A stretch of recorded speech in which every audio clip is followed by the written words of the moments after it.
तो इमरान खान के खिलाफ आ रहा है, अब ये डिप्टी स्पीकर नीलम जी, ये तो आपको भी पता है कि फैसला खिलाफ ही है इमरान खान के, माफ क्योंकि कर डिप्टी दिए स्पीकर के जाएंगे अगर फैसले ये को पैसा गलत वापस बताया तो है। ले आते हैं। हम खुद आवाज चाहेंगे, नहीं पहुंच रही पीटीआई है। वाले चाहेंगे, अगर ये पैसा पाकिस्तान वापस ले आते हैं जो खा के वहां लगा के बैठे हुए बिजनेस कर रहे हैं वहां पे, तो आई डोंट थिंक सो क्या अवाम इनको मतलब माफ नहीं करेगी, कर देगी अवाम माफ। बट एक बार वापस नवाज शरीफ आना चाहते हैं, मोस्ट वेलकम, लाए लूटा हुआ पैसा वापस लाए और आए। नहीं नीलम जी, लफड़ तो किसको यही है नहीं, ना, इमरान खान को मुसीबत नहीं तो ये माफ है ना करेंगे कि जो लोगों उन्होंने ने डिप्टी स्पीकर के अवाम जरिए को करवाया? इतना धोखा दिया, अवाम का पैसा खाया और कर्जों इमरान में खान ने। इमरान खान के तो पहुंच के चले गए। अब 30 इयर्स का जो गंद है वो इकट्ठा तो हो गया है और इमरान साहब अब साफ कर रहे हैं। तो अब ये कि हम 3.5 साल में कुछ नहीं कर पाए इतना जितना हम लोगों को लोकली करना चाहिए। इंटरनेशनली तो हम लोगों ने इतना कर्जे माफ कराने की भी सब कुछ बंदोबस्त किया हम नीलम लोगों जी, ने, लेकिन आपके स्पीकर के फैसले को गलत एजुकेशन बताया के सुप्रीम लिए, कोर्ट हेल्थ ने, के लिए। अब आपकी चीफ 10-10 लाख जस्टिस का ने। कार्ड बना के दिया हुआ है, अवाम तो बहुत खुश है। और अभी आपके जो ये चीफ जो लिटिल जस्टिस है फ्लोर्स है उनको ग्रोसरीज के लिए भी उमर अता 31,000 मिल बांदलियाल, रहे हैं। उन्होंने एहसास गलत प्रोग्राम भी बता, है। आपको आवाज नहीं अवाम पहुंच रही बहुत है खुश है शायद। इमरान खान के साथ। इनको भी चाहिए कि ये वापस कर दें पैसा ताकि पाकिस्तान को हम ग्रो और ग्लो होते देखें। तो ये जिद लगा के बैठे हुए हैं कि पता नहीं पता नहीं पता नहीं।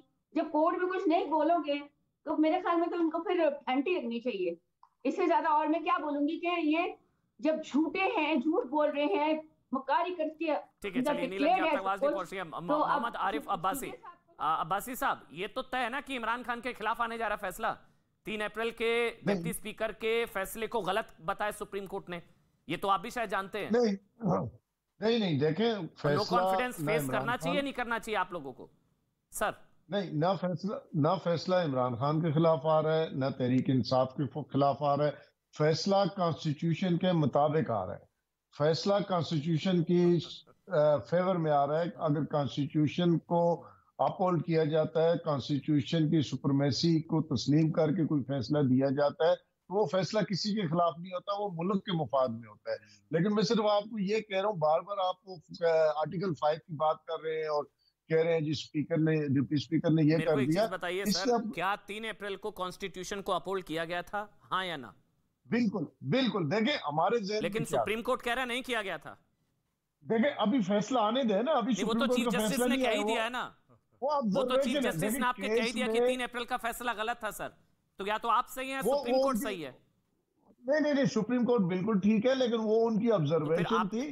3 अप्रैल को आप जब गलत थे फैसला, मतलब? नहीं, नहीं, हम गलत नहीं थे। मैं, हमारे जहन में क्या था, मैंने कहा इंटरप्रिटेशन की दिया है, तशरीह है उस क्लास की। हम ये समझते हैं कि एक बैरूनी ताकत ने अपने मफादात के को जब जद पहुंची, देखी हमारी आजाद खारजा, दाखिला, मुआशी, इक्तिसादी पॉलिसियां देखी जो उसके मफादात के मुताबिक नहीं थी, उसने एक साजिश की। फिर एक कॉन्स्टिट्यूशन की जो बहुत बड़ी वायलेशन हुई, आपको पता है 18 अमेंडमेंट के बाद फ्लोर क्रॉसिंग पे पाबंदी है। हमारी पार्टी के 22 लोगों को जब तोड़ा गया, वो कॉन्स्टिट्यूशन वायलेशंस नहीं थी, वहां आर्टिकल 6 नहीं अब्बासी साहब, लगता नो था। कॉन्फिडेंस फेस करना चाहिए, वो होगा? बस एक बता दिए, फिर मैं यहां पर रहूंगा। नो कॉन्फिडेंस मोशन क्या फेस करना होगा? क्योंकि असेंबली नो जो भंग कॉन्फिडेंस करी वो बिल्कुल, भी फैसला वापस हो जाएगा फिर। अगर जी जी। अगर नो कॉन्फिडेंस कानून के मुताबिक, सुप्रीम कोर्ट कहती है कि ये कानून के मुताबिक था, जो कि हम समझते हैं कि नहीं था। अगर सुप्रीम कोर्ट का ऑर्डर आता है कि ये no confidence according to the constitution ठीक है, वी विल फेस इट। लेकिन हमारे जो अब तक हमारा नैरेटिव है, अब तक हमारा ख्याल है कि ये कानून कॉन्स्टिट्यूशन के मुताबिक नहीं था, ये कॉन्स्पिरेंसी थी, एक साजिश थी जो विदेशी लोगों के, बैनुल-अक़वामी ताकतों के साथ कुछ पाकिस्तानी लोगों ने मिलके पार्टी के खिलाफ और पाकिस्तान के खिलाफ की थी। हमारे जहन में ये, अगर सुप्रीम कोर्ट कहते हैं नहीं ये अकॉर्डिंग टू तो सर आप पीटीआई के नेता हैं सर, अगर सुप्रीम कोर्ट आपका कह रहा है कि आपका आर्टिकल 5 को लेकर जो आपने एक नो कॉन्फिडेंस मोशन को रिजेक्ट किया वो गलत था, तो ये आर्टिकल 5 वाला फैसला गलत हो गया। ये तो सुप्रीम कोर्ट कह रहा है आपका। उस फैसले को आने दें, वो ऑब्जर्वेशन है। हम कह रहे हैं कि उस जिन्होंने वो नो कॉन्फिडेंस पेश किया है उन पे आर्टिकल 6 लगना चाहिए। उन्होंने वायलेशन किया है, उन्होंने लॉयल्टी के अपनी को मुल्क के साथ लॉयल्टी को डाउटफुल किया है। उन्होंने बैनुल अक़वामी ताकतों के साथ मिलकर पाकिस्तान को ट्रैक से निकालने की कोशिश की है, हटाने की कोशिश की है।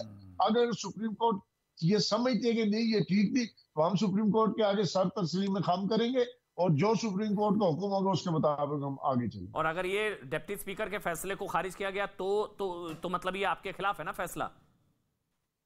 फैसला बिल्कुल हमारी इंटरप्रिटेशन के खिलाफ है। अगर इंटरप्रिटेशन हमारी क्लास 5 की जो है वो ये थी कि ट्रांसपेरेंसी को अपहोल्ड नहीं करना चाहिए। अगर सुप्रीम कोर्ट समझते हैं कि हम गलत सोच रहे थे तो हम सुप्रीम कोर्ट की सुप्रीमेसी को बिल्कुल मानेंगे और उसके आगे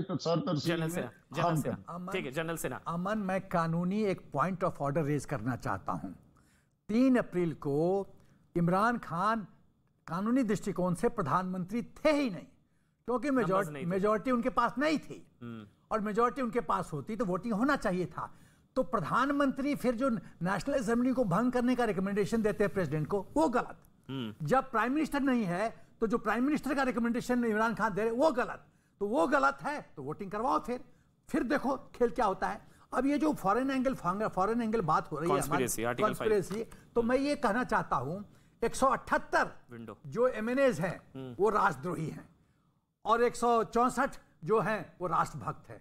ये कैसा देश है, ये क्या सिस्टम है, हमको समझ में नहीं आता है। तीसरी बात मैं कहना चाहता हूं, इमरान खान एक अंग्रेजी में शब्द है मेगालोमैनिक सिंड्रोम, इसका मतलब होता है एक्सेजरेटेड सेंस ऑफ ओन इंपॉर्टेंस। मेरा ख्याल है इमरान खान इसी बीमारी के विक्टिम हैं, मेगालोमैनिक हैं, क्योंकि लोग उनको पंप करते रहते, तुसी ग्रेट हो जी। तो एक आदमी को यह भ्रम होने लगता है कि मैं अब जनरल बाजवा को टेक ऑन कर सकता हूं, मैं ग्रेट हूं। उसी का परिणाम अब इमरान खान को दिखने को देख रहा है, क्योंकि इमरान खान ने इतिहास नहीं बढ़ाया पाकिस्तान का। Vishambar Dayal, no confidence face करना होगा, और अगर ये फैसला इमरान खान के खिलाफ जाता है तो फिर ये जो है इमरान के लिए भी मुश्किलें बढ़ाएगा पाकिस्तान में, क्योंकि ऑपोजिशन कह रहा है सारे केसेस खुलेंगे, बिल्कुल सारी जांच होगी। देखिए और ये इतिहास रहा है पाकिस्तान का, जो प्रधानमंत्री पद से हटता है या तो विदेश भागता है या जेल जाता है, ये राष्ट्रपति है प्रधानमंत्री। देखिए अमन, सबसे बड़ी बात तो ये है कि जो मेरा अपना मानना ये है कि जो स्पीकर का एक्शन है उसको तो वो क्रिटिसाइज करेगा और उसको नल एंड वॉइड भी कर दे, लेकिन वो दोबारा असेंबली को कैसे, क्योंकि उस विंडो में, उस पर्टिकुलर विंडो में जब स्पीकर ने अपनी सूझबूझ से, जो ये भाई है ऐसे इनके वर्ड्स होते हैं, अपनी सूझबूझ से उसको खारिज कर दिया और कोई वोटिंग नहीं करवाई, तो उस विंडो में तो जब खारिज हो गया तो वो प्राइम मिनिस्टर है ना, वो तो नो कॉन्फिडेंस वो फेस ही नहीं हुआ ना, वो तो नो कॉन्फिडेंस मोशन का कोई मीनिंग ही नहीं आता, उस पर वोटिंग नहीं हुई, तो उस दौरान उन्होंने असेंबली बंद करवा दी। प्रेसिडेंट भी इन्वॉल्व है ना इसमें, तो सुप्रीम कोर्ट अब कैसे इस पूरे को, ना वो असेंबली को रिकंस्टिट्यूट कर सकते, ना बुला सकते, ये इनके कॉन्स्टिट्यूशन, इनके लीगल सिस्टम में कहीं भी नहीं है ना, और ना वो प्रेसिडेंट को कुछ एडवर्स वो दे सकते, तो ये कहीं ना कहीं एक बहुत अच्छा रास्ता निकालेंगे क्रिटिसाइज करके और एक लंबी चौड़ी बात करके और इलेक्शन की मुहिम देंगे देश की। तो सर ये तो पूरा स्क्रिप्टेड लगेगा। कर्नल टिक्कू आप बोलिए। तो बिल्कुल लगेगा, इनको कोई साहब किससे फर्क पड़ता है, किसको शर्म है?